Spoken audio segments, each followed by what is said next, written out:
কালো পোশাকের নারীটি মুখে কিছু বিড়বিড় করছে এবং তার হাতে রয়েছে একটি অদ্ভুত পুতুল। এরপর সে নদীর ধারে রেলিংয়ের ওপর দাঁড়ায় এবং পুতুলটিকে নিয়ে সোজা নদীতে ঝাঁপ দেয়। কয়েকদিন পরের এক রাতে এক জেলে নৌকা বেয়ে আসে। সে দিনের বেলা ফেলা মাছ ধরা জাল তুলতে শুরু করে। ঠিক তখনই সেই পুতুলটি জালে জড়িয়ে উঠে আসে।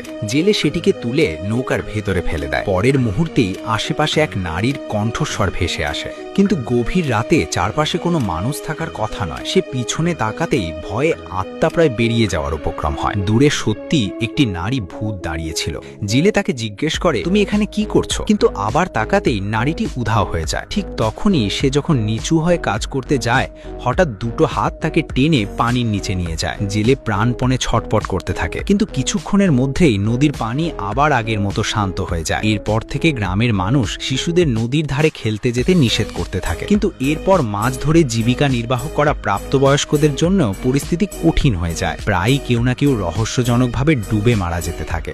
মেইগং ছিল একজন লাশ উদ্ধারকারী। এ ভূত প্রেতে একদমই বিশ্বাস করত না। আর মেইগং এর স্বামী মারা যাওয়ার পর সেও একজন লাশ উদ্ধারকারী হয়ে যায়। তার মা প্রায়ই তাকে কাজ ছেড়ে অন্য কাজ করতে বলেন, কিন্তু সম্ভবত স্বামীর স্মৃতির কারণে সেই পেশা আঁকড়ে ধরে রেখেছে। পরদিনের সকালে সে আগের মতোই তার মেয়ে শিয়াওমিনকে স্কুলে পৌঁছে দিতে যায়। বিদায় নেওয়ার সময় মেয়েকে দু একটা কথা বেশি বলে ফেলায় সে অন্য বন্ধুদের সঙ্গে একসাথে যেতে পারে না। পথে একটি ছোট পুকুরের পাশ দিয়ে যাওয়ার সময় শিয়াওমিন সেই অদ্ভুত পুতুলটিকে দেখতে পায়। কৌতূহলবশত সে পুতুলটি তুলে নেয়। এরপর থেকে সে পুতুলটিকে সব সময় সঙ্গে রাখতে শুরু করে। এমনকি ক্লাসের বিরতির সময়ও সে পুতুলটিকে ছাড়তে চায় না। বন্ধুরা খেলতে ডাকলেও সে যেতে অস্বীকার করে। হঠাৎ সে শুনতে পায় কেউ তাকে ডাকছে।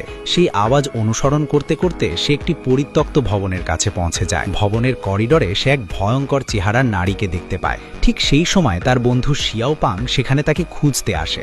শিয়াওমিন বলে যে ভেতরে একটি অদ্ভুত মানুষ রয়েছে, কিন্তু শিয়াওপাংয়ের চোখে কিছুই ধরা পড়ে না। সে মনে করে শিয়াওমিন মজা করছে এবং তাকে ভয় দেখানোর চেষ্টা করছে। তাই সে উল্টো মুখভঙ্গি করে ভূতের মতো অভিনয় করে। কিন্তু শিয়াওমিন যখন বারবার বলতে থাকে যে সেখানে সত্যিই কেউ রয়েছে, তখন শিয়াওপাং সাহস করে সামনে গিয়ে দেখতে যায়। সে ঘুরে দাঁড়ানোর সঙ্গে সঙ্গেই সেই নারী আবার দেখা দেয়। নারীটি কষ্টভরা কণ্ঠে বলে, আমার পা, আমার পা। এরপর হঠাৎ সে চিৎকার করে ওঠে আর তারপর অদ্ভুত ভঙ্গিতে হাঁটতে হাঁটতে সেখান থেকে চলে যায়। শিয়াওমিন দ্রুত তার পেছনে দৌড়ায়, কিন্তু বাড়ি ফেরার পথে শিয়াওপাং তাদের একটি শর্টকাট রাস্তা দিয়ে নিয়ে যায়। সবার পেছনে হাঁটছিল শিয়াওমিন। ঠিক তখনই সে আবার সেই নারী ভূতটিকে দেখতে পায়। সংকটময় মুহূর্তে আবারও শিয়াওপাং এসে তাকে সাহায্য করে। তার চোখে এখনো কিছুই ধরা পড়ে না। পরিস্থিতি না বুঝেই সে শিয়াওমিনের হাত ধরে দ্রুত সেখান থেকে চলে যায়। বাড়ি ফিরে শিয়াওমিন মাকে সব ঘটনা খুলে বলে।